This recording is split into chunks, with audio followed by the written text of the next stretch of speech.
Hola a todas y todos, somos el grupo 5 y en esta ocasión vamos a hablarles sobre alineamiento de ejes. El alineamiento de ejes es el proceso donde se hace coincidir la prolongación de la línea del centro de los ejes de dos equipos mecánicos rotatorios diferentes. En esta presentación les daremos a conocer las causas, beneficios y consecuencias asociadas a una correcta o incorrecta alineación. Además describiremos los distintos tipos de desalineamiento en conjunto con las herramientas y métodos de alineación. Y por último, se expondrán las normativas y literatura asociada al tema. Específicamente, decimos que el desalineamiento es la desviación de la posición relativa de un eje respecto a un eje colineal de rotación cuando el sistema está funcionando en condiciones normales de operación. Es decir, si se tienen dos ejes colineales, entonces estos estarán alineados.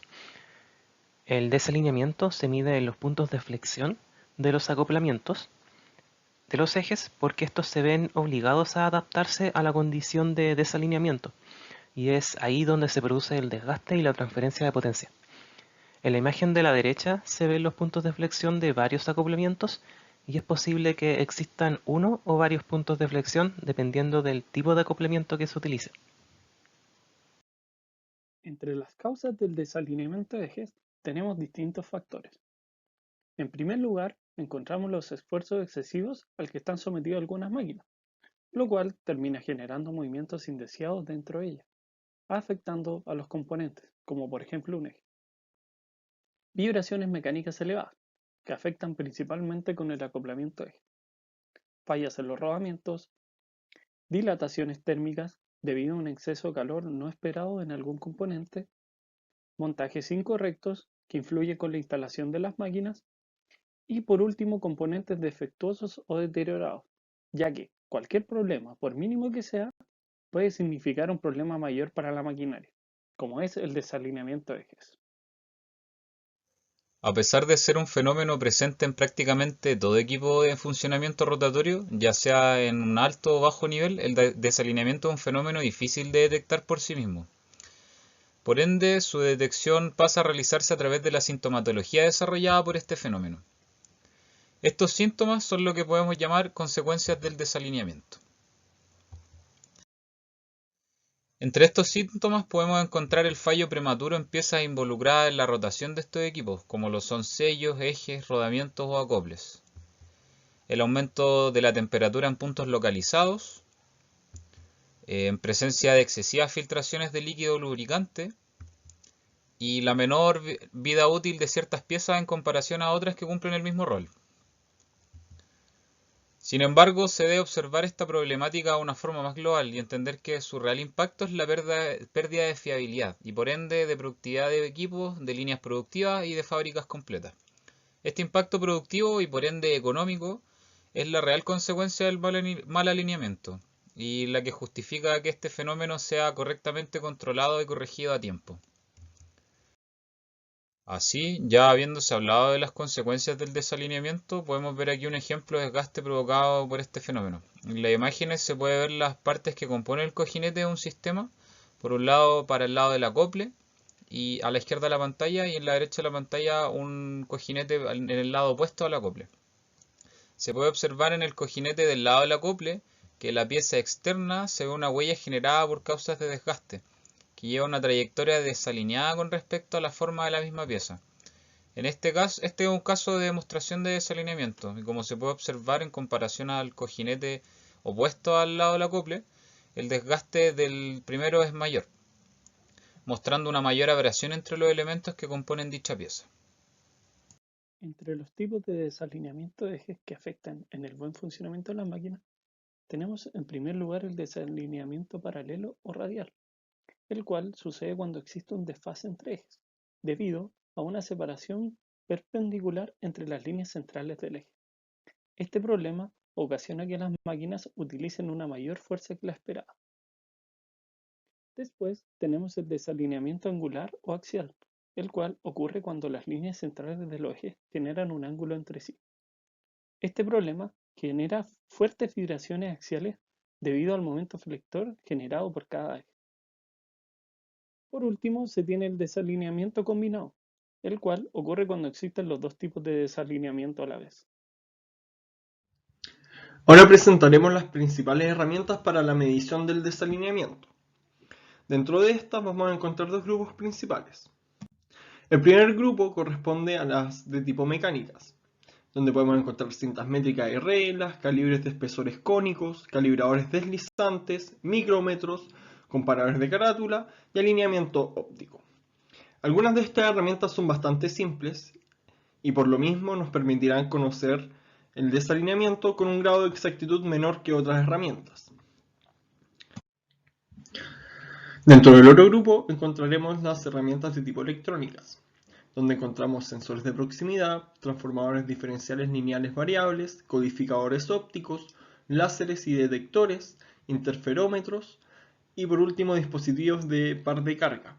Como podemos ver, este tipo de herramientas ocupan principios tecnológicos mucho más avanzados y por ende nos permitirán conocer el desalineamiento con una mayor precisión que las herramientas mecánicas que mostrábamos anteriormente. A continuación, se presentan los distintos métodos y dispositivos que se utilizan para el alineamiento de ejes.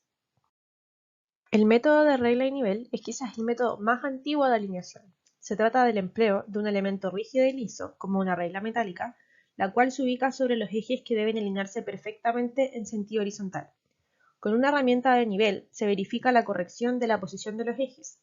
Es un sistema rápido mediante el cual difícilmente se logra exactitud, ya que depende de la experiencia de quien aplica el método y de una revisión visual.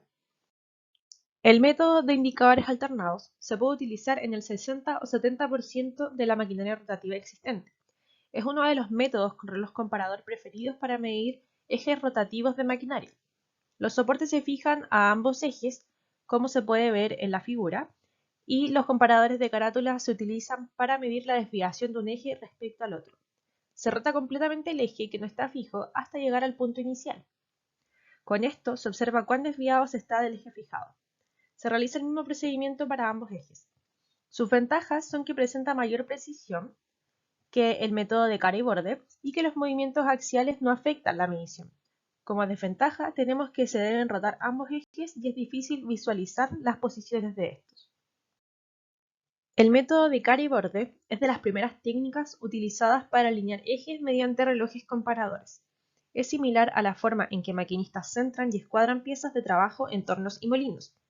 Para realizar este método, los soportes se fijan en ambos ejes como se muestra en la figura, uno en el borde y otro en la cara.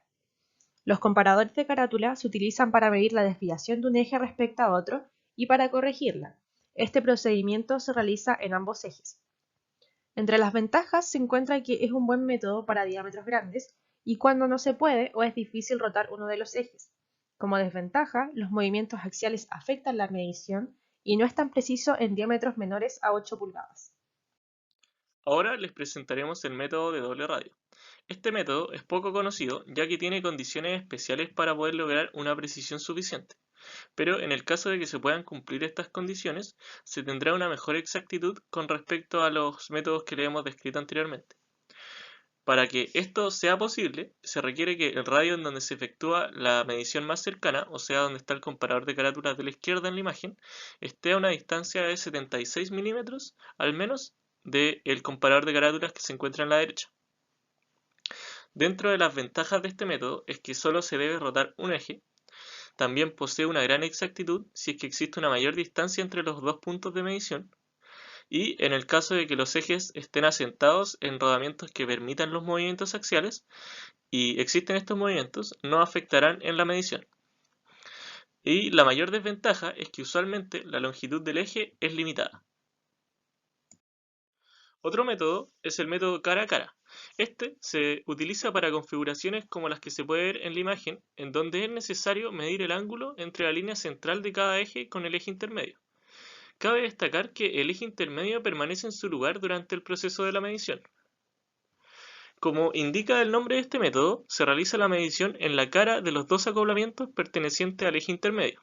Así, realizando lentas rotaciones, se puede medir la variación con los comparadores de carátula y finalmente obtener el ángulo requerido para obtener un correcto alineamiento. Dentro de las ventajas de este método es que permite alinear configuraciones de tres ejes y la configuración de medición posee una gran versatilidad en la instalación. Su desventaja es que la exactitud de este método disminuye al disminuir el diámetro de los ejes. Otro método para alinear ejes es el sistema de detección láser, que consiste en montar en uno de los ejes un láser y un detector, y en el otro eje un prisma. Entonces el haz de luz del láser viaja hacia el prisma del otro eje, el cual es reflejado en 180 grados por el prisma y es observado por el detector o fotodiodo que está ubicado en el mismo eje de donde se emite el haz de luz, como se ve en la figura de arriba. Entonces los ejes estarán centrados cuando el haz golpee el centro del fotodiodo. De lo contrario hay que alinear. Hay otras variaciones de este sistema, como es el sistema de doble haz, donde en cada eje se monta un conjunto de láser y detector. Entonces cada rayo se centrará en el fotodiodo objetivo opuesto al ajustar los ejes. Las principales ventajas del sistema de detección láser son, primero, que tiene una gran precisión, tiene una alta velocidad de medición de desalineamiento y es automatizable. Además, estos sistemas cuentan con una pantalla digital que indica los valores de desplazamiento que deben aplicarse para conseguir para la alineación correcta. Sus principales desventajas son que es un equipo costoso, requiere de personal capacitado, requiere de un software compatible y su precisión se ve afectada por la presencia de un exceso de rayos de luz, calor o suciedad de los lentes. A modo de conclusión, podemos decir que existen tres tipos de desalineamiento. Radial, que consiste en desfase entre los ejes, axial, que corresponde a cuando las líneas centrales de los ejes generan un ángulo entre sí, y combinado, cuando se presenta la condición radial y axial juntas. Una correcta alineación de los equipos mecánicos rotatorios conlleva múltiples beneficios, tales como la reducción de consumo energético, reducción de fallas, de vibraciones y temperaturas de rodamientos y acoplamientos, y todo esto se traduce en una mejor operación y en un aumento de la vida útil de los componentes del equipo. La desalineación generalmente se detecta por los síntomas que produce. Algunos de estos son fallas prematuras, elevadas temperaturas en rodamientos, grietas en eje y pernos de acoplamientos. Y por último, tenemos que existen múltiples métodos para medir y alinear equipos mecánicos rotatorios, y su selección dependerá de los requerimientos del sistema. Para finalizar, hay dos lecturas que queremos recomendar. Una es el Shaft Alignment Handbook, la tercera edición, que fue la principal bibliografía de este trabajo. Y por último, la norma ANSI de metodología de alineación de ejes, parte 1, que son los principios generales, métodos, prácticas y tolerancias.